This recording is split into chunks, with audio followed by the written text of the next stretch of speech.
Salut l'équipe, Tadjahao. Bienvenue dans cette nouvelle vidéo où je vais retourner sur un basique de l'apprentissage de notre école en ligne. Ça va être les tons, comment bien les prononcer grâce aux émotions. Peut-être que certains d'entre vous qui venaient d'arriver sur la chaîne ne connaissaient pas cette fameuse astuce et je vais revenir dessus dans cette vidéo. Donc voilà, je vais le faire en même temps que je me balade, vous voyez, en Chine, tranquillement. Là, je suis sur une muraille. Il y a beaucoup de murailles en Chine. Il n'y a pas que la grande muraille qu'il y a aux alentours de Pékin. Bien évidemment, il y en a plusieurs. Et là, je suis dans ma petite ville, tranquille, vous voyez, en train de me promener. Et en même temps, en train de profiter pour vous faire une vidéo. Donc, les tons. En chinois, il y en a plusieurs. Pour ceux qui ne savaient pas encore, 4 tons, tout simplement. Pour faire ces tons, on utilise souvent le caractère, la prononciation ma, qui va permettre de comprendre très facilement la logique qu'il y a derrière.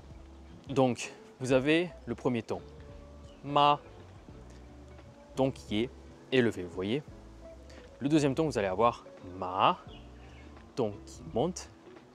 Troisième ton, vous allez avoir ma, donc un ton qui va vers le bas et qui remonte. Et le quatrième ton, ma, un ton qui est tout en haut et qui redescend.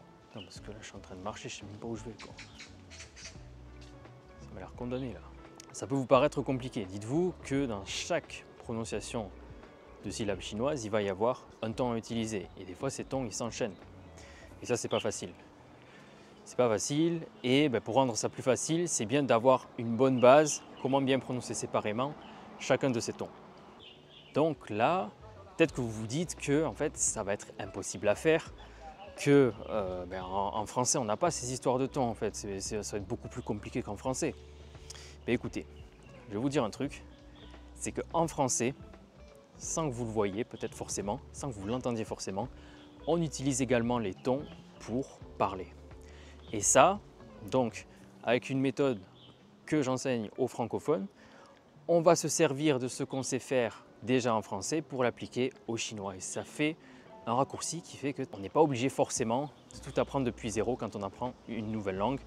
Et moi, ma spécialité par exemple, c'est le chinois. C'est ce que je fais la plupart du temps dans mes cours. D'ailleurs, si ça vous intéresse, vous avez un lien juste en dessous pour rejoindre notre école en ligne. Dans cette école en ligne, on utilise des méthodes pour les francophones, pour que les francophones tout simplement apprennent plus facilement, plus rapidement, et ce malgré un emploi du temps chargé. Voilà le lien juste en dessous dans la description. Je reviens sur la vidéo. Par rapport à ces tons, c'est qu'en fonction du ton que vous allez utiliser, votre prononciation voudra dire quelque chose de différent. Donc ma, ça va être la mer, ma, ça peut vouloir dire le chanvre, le cannabis, ma, ça va être le cheval, ma, ça veut dire insulter. Vous voyez, donc c'est très important de faire la distinction entre les différents tons. Donc on va commencer par le premier ton, ma, ton qui est élevé, ok. Qu'est-ce qu'on peut dire en français, qu'est-ce qui est en français qui existe et qui ressemble à ce ma? Tout simplement, ce qu'on va faire à chaque fois, c'est la technique des émotions. Technique des émotions extrêmement efficace. Donc vous voyez que ce ma, c'est quand même quelque chose qui est assez monotone, quelque chose qui est assez plat. Et bien c'est exactement ce qu'on va se dire en émotion en français, comme si on disait quelque chose de manière monotone. Ok, ça va, ma, c'est la même tonalité. Pour le premier ton, pas d'émotion.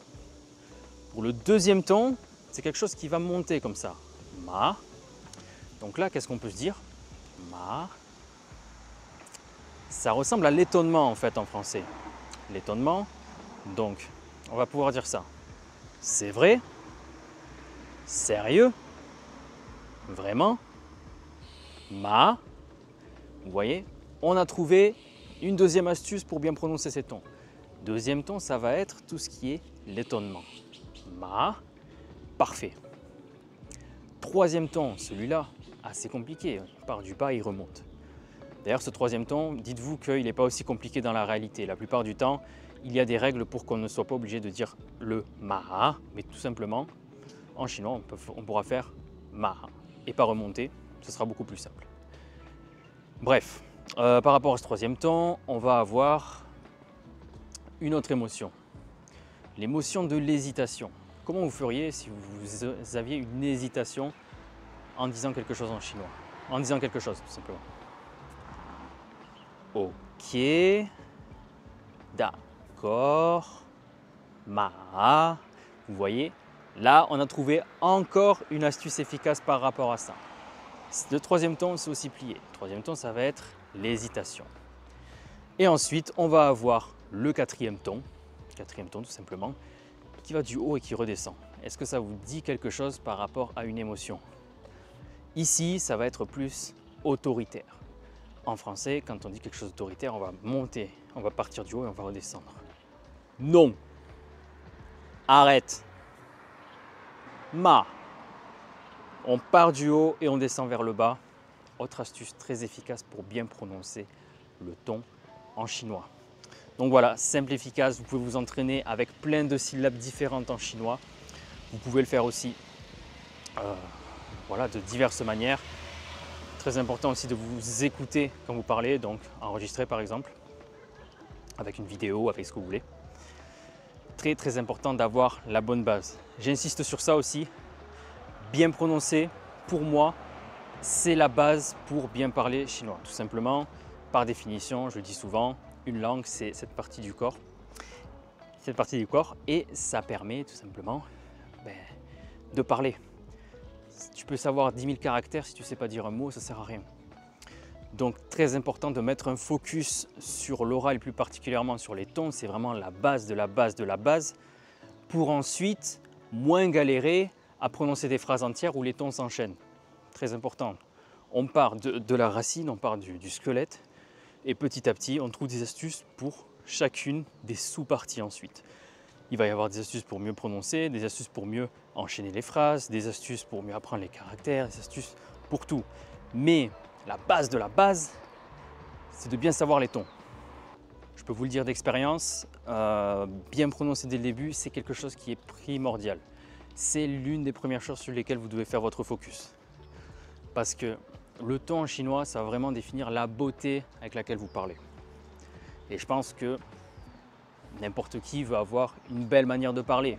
Personne ne veut qu'on le prenne pour un débile quand il commence à parler. Alors, je ne dis pas que ceux qui ont mauvais ton ressemblent à des débiles quand ils parlent. Mais le problème, c'est que les gens ont souvent une première impression en fait. Et leur première impression, ça va être en fonction de comment vous prononcez. Donc, je suis d'accord pour dire que c'est beaucoup mieux de savoir 10 000 caractères et de mal prononcer que de ne savoir que 50 caractères et de bien prononcer. Mais la première impression, très important que ce soit dans un cadre personnel ou dans un cadre professionnel. Et donc, c'est dommage quand même de passer à côté de ça, alors que vous voyez qu'il y a des astuces simples pour pouvoir bien prononcer. Donc pour moi, c'est l'un des premiers focus à faire, cette fameuse prononciation des tons en chinois. Personnellement, et les élèves de mon académie ont mis 1 mois à peu près à avoir la prononciation que j'ai actuellement. Au Xianzai de Crowin.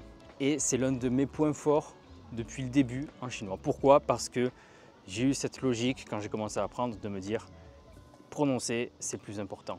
Surtout dans une langue où quand tu vas dire insulter, ça va être différent de quand tu vas dire un ton, ça va être insulté, et quand tu vas dire un autre ton, ça va être cheval. Vous voyez?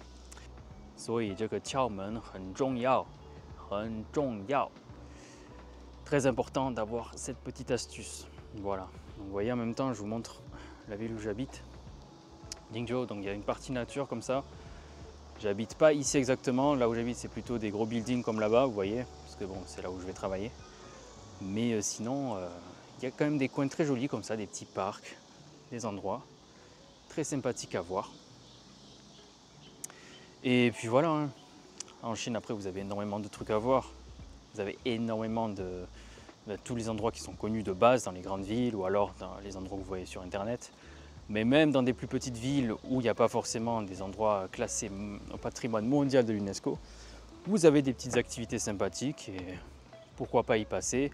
Ou alors, pourquoi pas ne pas hésiter à venir habiter ici pendant quelques mois dans des villes qui sont peut-être moins connues pour le travail, pour les études, etc. pour vous faire une expérience différente de la Chine. Voilà, dans tous les cas, ça peut être quelque chose que vous appréciez. Bon, la vidéo s'arrête ici, on se retrouve pour une prochaine fois et moi je vous dis 再见.